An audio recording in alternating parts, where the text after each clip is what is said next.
بسم اللہ الرحمن الرحیم۔ اللہ تبارک و تعالیٰ کے نام سے شروع جو بڑا مہربان نہایت رحم کرنے والا ہے۔ ناظرین محترم، اللہ تبارک و تعالیٰ نے قرآن مجید میں ارشاد فرمایا، اور زنا کے قریب نہ جاؤ، بے شک وہ بڑی بے حیائی اور برائی کا راستہ ہے۔ ناظرین محترم، کیا آپ جانتے ہیں کہ اس کائنات کے اندر سب سے پہلے کون سے بدبخت شخص نے زنا کی ابتدا کی تھی؟ تو پیارے دوستو، آج کی اس ویڈیو کے اندر ہم اسی شخص کے بارے میں جانیں گے، لہٰذا آپ سے گزارش ہے کہ آپ ہماری اس ویڈیو کو اینڈ تک ملاحظہ فرمائیے۔ تو پیارے دوستو، جب حضرت آدم صفیہ اللہ علیہ نبینا علیہ الصلاۃ والسلام اور حضرت حوا علیہ السلام نے اللہ تبارک و تعالیٰ کے حکم کی نافرمانی کرتے ہوئے شجر ممنوعہ کا پھل کھایا، تو اللہ تبارک و تعالیٰ نے حضرت آدم اور حضرت حوا علیہ السلام کو زمین پر اتار دیا۔ پھر اللہ تبارک و تعالیٰ کے حکم سے حضرت آدم اور حضرت حوا علیہ السلام کے ہاں اولاد پیدا ہوئی، تو بعض روایات کے مطابق حضرت حوا علیہ السلام کو 20 حمل ٹھہرے، جس سے 40 بچے پیدا ہوئے، اور ہر حمل کے دوران ایک لڑکا اور ایک لڑکی پیدا ہوا کرتی تھی۔ تو پیارے دوستو، یہ بات یاد رکھیں کہ اس وقت کی قوانین اور شریعت ہماری آج کی شریعت کی قوانین سے بالکل مختلف تھے۔ تو حضرت آدم علیہ السلام کے زمانے کے اندر ایک حمل سے پیدا ہونے والے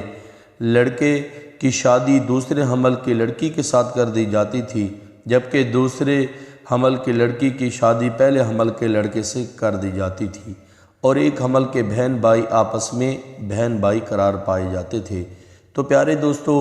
پھر اسی دوران حضرت آدم علیہ السلام کے ہاں حابیل اور قابیل پیدا ہوئے۔ چنانچہ قابیل کی بہن اکلیمہ بہت ہی زیادہ خوبصورت تھی، جو کہ لڑکی حضرت حابیل علیہ السلام کے ساتھ پیدا ہوئی تھی وہ اتنی زیادہ خوبصورت نہ تھی۔ چنانچہ جب یہ بچے بڑھ کر جوان ہوئے تو ان کے آپس میں شادی کا وقت آیا، تو قابیل نے حضرت حابیل علیہ السلام کی بہن کے ساتھ نکاح کرنے سے انکار کر دیا، اور کہنے لگا کہ یہ تو بالکل ہی خوبصورت نہیں ہے، میں اپنی بہن اکلیمہ کے ساتھ ہی نکاح کروں گا۔ تو ناظرین محترم، یہ معاملہ اس قدر بڑھ گیا کہ حضرت آدم علیہ السلام نے حکم دیا کہ دونوں بھائی اللہ تبارک و تعالیٰ کی بارگاہ کے اندر اپنی اپنی قربانی پیش کرو۔ چنانچہ جس کی قربانی اللہ تبارک و تعالیٰ کی بارگاہ کے اندر مقبول ہوگی، تو وہی شخص اکلیمہ کے ساتھ جو ہے وہ شادی کرے گا۔ تو پیارے دوستو، قابیل کھیتی باڑی کا کام کیا کرتے تھے، جبکہ حضرت حابیل علیہ السلام بکریاں چرایا کرتے تھے، جو کہ ایک شفقت اور محبت والا کام ہے۔ چنانچہ حضرت حابیل علیہ السلام نے اللہ تبارک و تعالیٰ کی بارگاہ کے اندر ایک خوبصورت بکری کا بچہ پیش کیا، جبکہ قابیل نے ایک ردی کا گٹھا اٹھا کر جو کہ اس کے کھیت سے نکلا تھا، اس نے اللہ تبارک و تعالیٰ کی بارگاہ کے اندر پیش کیا۔ چنانچہ اس زمانے کی رواج کے مطابق آسمان سے آگ اتری، اور اس نے حضرت حابیل علیہ السلام کی قربانی کو نگل لیا۔ تو جس پر قابیل کہنے لگا کہ ضرور میرے باپ حضرت آدم علیہ السلام نے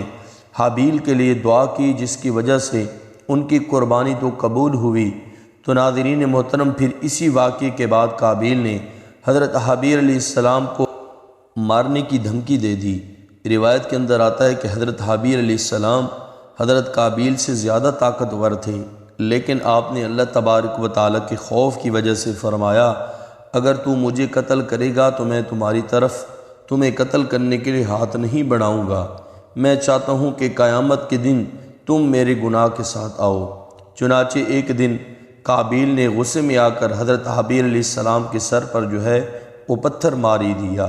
جس سے آپ کی موت واقع ہو گئی۔ چنانچہ حضرت حابیل علیہ السلام کو قتل کرنے کے بعد قابیل بہت ہی پریشان ہوا، اور حضرت حابیل علیہ السلام کی لاش کو اپنے کندھوں پر اٹھا کر کئی دنوں تک مارا پھرتا رہا۔ تو پھر اللہ تبارک و تعالیٰ کے حکم سے 2 کوے آئے، تو ان دونوں نے قابیل کے سامنے جھگڑا کیا۔ چنانچہ ایک کوے نے دوسرے کو مار دیا، اور پھر اس نے زمین کھرید کر جو ہے دوسرے کوے کو اس کے اندر ڈال کر اس پر مٹی ڈال دی۔ چنانچہ جب قابیل نے کوے کو دیکھا تو افسوس کرنے لگا کہ میں اپنی بھائی کی لاش کو بھی نہ چھپا سکا۔ چنانچہ پھر اس نے اسی طرح سے کیا، اور حضرت حابیل علیہ السلام کی لاش کو زمین کے اندر دفن کر دیا، اور قابیل اپنی بہن اکلیمہ کو لے کر وہاں سے چلا گیا۔ کیونکہ مسلسل شیطان لعین اس کے پاس آتا رہا اور اس کو اس بات سے ڈراتا تھا کہ تمہارا باپ تمہیں قتل کر دے گا، لہٰذا وہ اپنی بہن کو لے کر وہاں سے دور کہیں جا کر وادیوں کے اندر بس جاؤ۔ تو ناظرین محترم، اس واقعے کے بعد حضرت آدم علیہ السلام بہت ہی زیادہ مغموم رہا کرتے تھے، اور آپ اللہ تبارک و تعالیٰ سے دعا کیا کرتے تھے کہ یا اللہ تبارک و تعالیٰ مجھے وارث عطا فرما۔ چنانچہ اسی دوران آپ کو حضرت شیش علیہ السلام کی بشارت ملی۔ چنانچہ حضرت شیش علیہ السلام جیسے ہی پیدا ہوئے تو حضرت آدم علیہ السلام نے بچپن ہی سے ان کی تربیت پر اچھی خاصی وہ توجہ دی، اور حضرت شیش علیہ السلام کو تمام معاملات سے آگاہ کیا۔ چنانچہ جب حضرت شیش علیہ السلام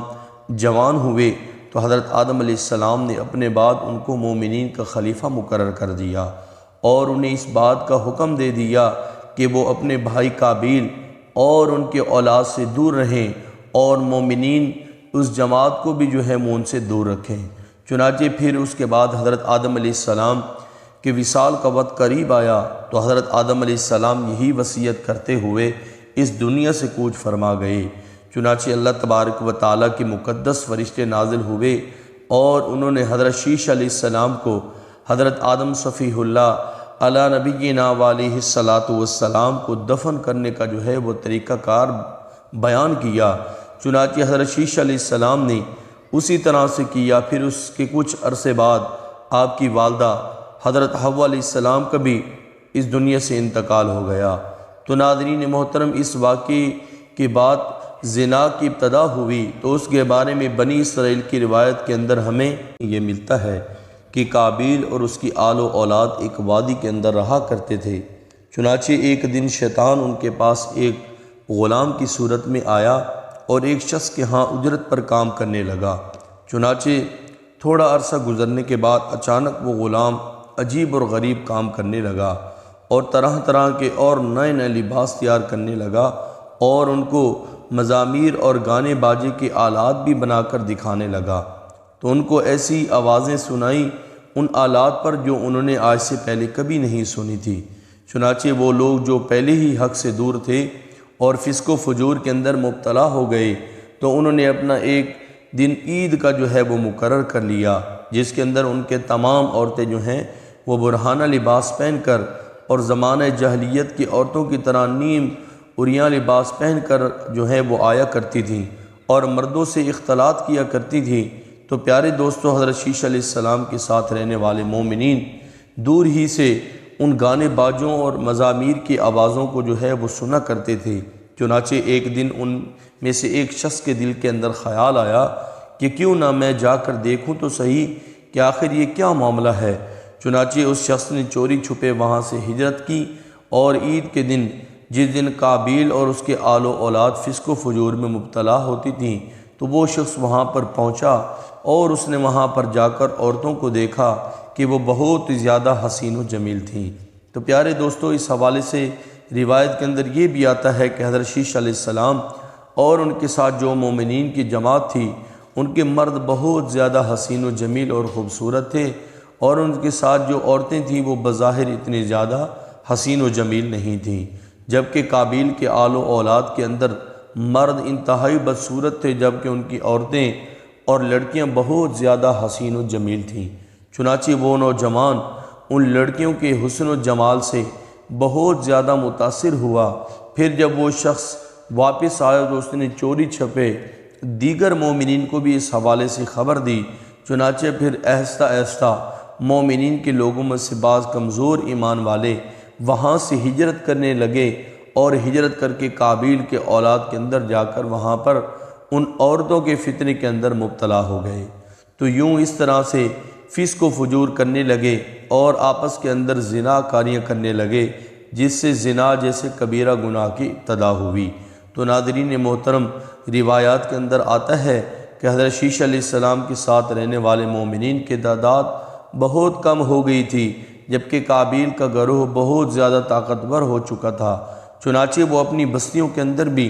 فتنہ فساد وہ پھیلایا کرتے، اور اپنی بستیوں سے باہر نکل کر حضرت شیش علیہ السلام کے ساتھ رہنے والے مومنین کو قتل کرتے اور ان کو طرح طرح کی تکلیفیں اور ایذائیں دیا کرتے۔ تو ناظرین محترم، یہ تمام روایات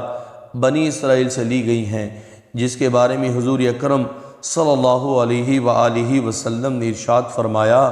کہ جب تم بنی اسرائیل کی روایات میں سے کوئی روایت سنو تو ان کی نہ تصدیق کرو اور نہ اس کی تکذیب کرو، بلکہ یہ کہو کہ جو کچھ اللہ تبارک و تعالی نے نازل فرمایا ہے ہم اس پر جو ہے وہ ایمان لائے۔ تو پیارے دوستو، اگر حقیقت حال پر غور کیا جائے تو زنا کی ابتدا اسی وقت ہی سے یعنی کہ ہو گئی تھی کہ جب قابیل اپنی بہن اکلیمہ کو لے کر وہاں سے رخصت ہوا تھا اور اپنی بہن اکلیمہ کے ساتھ ناجائز رسم و رواج قائم کر کے اس نے اپنی آل و اولاد پیدا کی تھی۔ اللہ تبارک و تعالیٰ سے دعا ہے کہ اللہ تبارک و تعالیٰ تمام مومنین کو زنا جیسی لعنت سے ہمیشہ